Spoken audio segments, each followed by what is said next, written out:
నిత్య పూజలివివు నేరిచిననో ప్రత్యక్షమైనట్టి పరమాత్మునికి నిత్య పూజలివివో.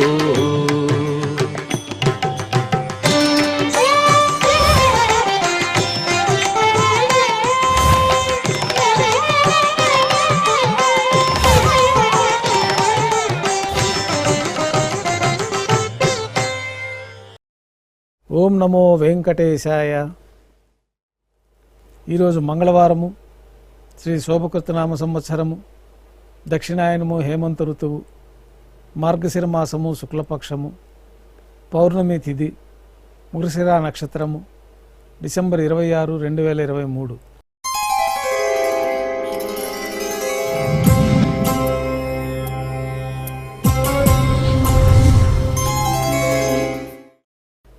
విశేషమైన వారార్జిత సేవగా మనం అష్టదళ పాదపద్మారాధన జరుపుకుంటున్నాము. మాధ్యాహ్నిక ఆరాధనా కార్యక్రమంలో భాగంగా స్వామివారికి నిర్వహించబడే అష్టోత్తర శతనామార్చన ప్రతిరోజు ఏకాంతంగా తులసి దళములతో నిర్వహించబడుతుంది. ఈరోజు మంగళవారం అదే ఆర్జిత సేవగా భక్తుల దర్శనార్థం 108 అష్టదళ స్వర్ణ కమలాలతో నిర్వహించబడుతుంది. అష్టోత్తర శతనామార్చన తర్వాత శ్రీవారికి మాధ్యాహ్నిక నివేదనలు ఆరగింప చేయబడతాయి. వెంటనే సర్వదర్శనం ప్రారంభమవుతుంది. రంగమండపంలో వేంచేసి ఉన్న ఉభయ దేవేలతో శ్రీ మలయప్ప స్వామివారు బంగారు తిరిచిపైన వేంచేస్తారు. మేళతాళాలతో ఊరేగింపుగా సంపంగి ప్రాకారంలో కల కళ్యాణ మండపానికి చేరుకుంటారు. కళ్యాణోత్సవం ప్రారంభమవుతుంది.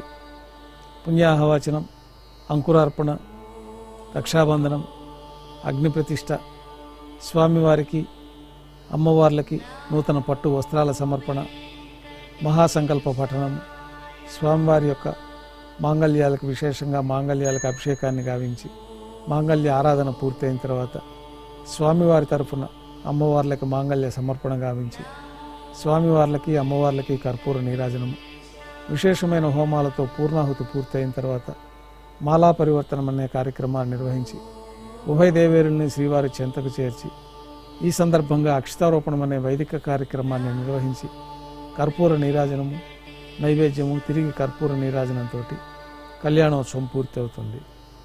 ఉభయ దేవేరులతో శ్రీ మలయప్ప స్వామివారు మేళతాళాలతో ధ్వజస్తంభం వద్ద కల ఊంజల్ సేవ మండపానికి చేరుకుంటారు. అద్దాల మండపంలో స్వామివారికి వేదపారాయణ నడుమ వైభవంగా ఊంజల్ సేవ నిర్వహించి కర్పూర నీరాజనంతో ఊంజల్ సేవ పూర్తి అవుతుంది. ఉభయ దేవేలతో శ్రీ మలయప్ప స్వామివారు మేళతాళాలతో ఊరేగింపుగా ఆలయం వెలుపల కల వైభవోత్సవ మండపానికి చేరుకుంటారు. అక్కడ ఆర్జిత బ్రహ్మోత్సవంలో భాగంగా గరుడ వాహనం పైన శ్రీ మలయప్ప స్వామివారు వేంచేస్తారు. కర్పూర నీరాజనం ఇవ్వడంతో గరుడ వాహన సేవ పూర్తి అవుతుంది. హనుమంత వాహనం పైన శ్రీ మలయప్ప స్వామివారు వేంచేస్తారు. కర్పూర నీరాజనంతో హనుమంత వాహన సేవ పూర్తి అవుతుంది. పెద్ద శేష వాహనం పైన శ్రీ మలయప్ప స్వామివారు వేంచేస్తారు. కర్పూర నీరాజనంతో పెద్ద శేష వాహన సేవ పూర్తి అవుతుంది. బంగారు తిరిచిపోయిన శ్రీ మలయప్ప స్వామివారు వేంచేస్తారు. ఉభయ దేవేరులతో కలిపి శ్రీ మలయప్ప స్వామివారికి కర్పూర నీరాజనంతో ఆర్జిత బ్రహ్మోత్సవం పూర్తి అవుతుంది. సాయం సంధ్య వేళలో 1000 దీపాలతో అలంకరించబడిన సహస్ర దీపాలంకరణ సేవ మండపానికి ఉభయ దేవేరులతో శ్రీ మలయప్ప స్వామివారు చేరుకుంటారు.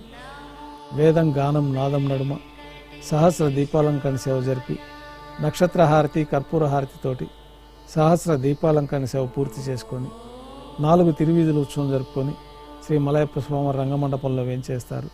నైవేద్యం పూర్తయిన తర్వాత రంగమండపంలోని ఆలయంలోకి వేంచేస్తారు. ఈరోజు అధ్యయనోత్సవం సందర్భంగా పౌర్ణమి గరుడి సేవ రద్దు చేయబడి ఉన్నది. తోమాల సేవ ప్రారంభమవుతుంది. ఉదయం సమర్పించిన పుష్పమాలికలు సల్లింపు చేసుకొని గర్భాలయాన్ని శుద్ధి చేసుకొని బంగారు పంచపాత్రలో శుద్ధ జలాన్ని నింపుకొని శ్రీవైకాయన సాగమోక్తమైన ఉపచారములు స్వామివారికి, ఉత్సవమూర్తులకి సమర్పణ గావించి కొత్త పుష్పమాలికలతో స్వామివారికి, ఉత్సవమూర్తులకి అలంకరణ జరిపి చతుర్వేద మంత్రాలతో మంత్రపుష్పాన్ని సమర్పించి నక్షత్రహారతి, కర్పూర హారతితోటి రాత్రి తోమాల సేవ పూర్తి అవుతుంది. అష్టోత్తర శతనామావళితో అర్చన జరుగుతుంది. రాత్రి నైవేద్యంలో భాగంగా అన్నప్రసాదాలు, పన్యారాలు ఘంటానాథం మధ్య నైవేద్యంగా సమర్పించి తిరువిసిన నైవేద్యం పూర్తయిన తర్వాత భక్తులని సర్వదర్శనానికి అనుమతిస్తారు. రంగమండపంలో స్వామివారికి, ఉత్సవమూర్తులకు విశేషమైన రాత్రి కైంకర్యాలు పూర్తి అయిన తర్వాత పెద్ద శేష వాహనం పైన అధ్యయనోత్సవాల్లో భాగంగా ఉభయ దేవేలతో శ్రీ మలయప్ప స్వామి వారు వేంచేస్తారు. భాష్యకారులు వారు, సేనాధిపతి విశ్వక్సేనులు వారు మరొక సింహాసనం పైన వేంచేస్తారు. అధ్యయనోత్సవాల్లో భాగంగా పాసురాలతోటి స్వామివారిని స్తుతించిన తర్వాత స్థాన బహుమాన పూర్వకంగా కార్యక్రమాలు పూర్తి అయిన తర్వాత కర్పూర నీరాజనంతో అధ్యయనోత్సవం పూర్తి చేసుకొని వాహన మండపంలోని ఆలయంలోకి ఉభయ దేవులతో శ్రీ మలయప్ప స్వామివారు వేంచేస్తారు. సర్వదర్శనం పూర్తి అయిన తర్వాత ఏకాంత సేవలో భాగంగా గర్భాలయాన్ని శుద్ధి చేసుకొని బంగారు పంచపాత్రలో బ్రహ్మ తిరువారాధన కోసమై పవిత్రమైన జలాన్ని నింపి ఏకాంత సేవలో భాగంగా ఈ ధనుర్మాసం సందర్భంగా శ్రీకృష్ణస్వామి వారికి ఏకాంత తిరుమంజన నిర్వహించి శ్రీకృష్ణస్వామి వారికి బంగారు పట్టు పాన్పు పైన వేంచేపు చేసుకొని ఈ సందర్భంగా స్వామివారికి దారోష్ణమైన గోక్షీరము, పాలు, పండ్లు నైవేద్యంగా సమర్పించి కర్పూర నీరాజనంతో ఏకాంత సేవ పూర్తి అవుతుంది. ఓం నమో వెంకటేశాయ. ఓం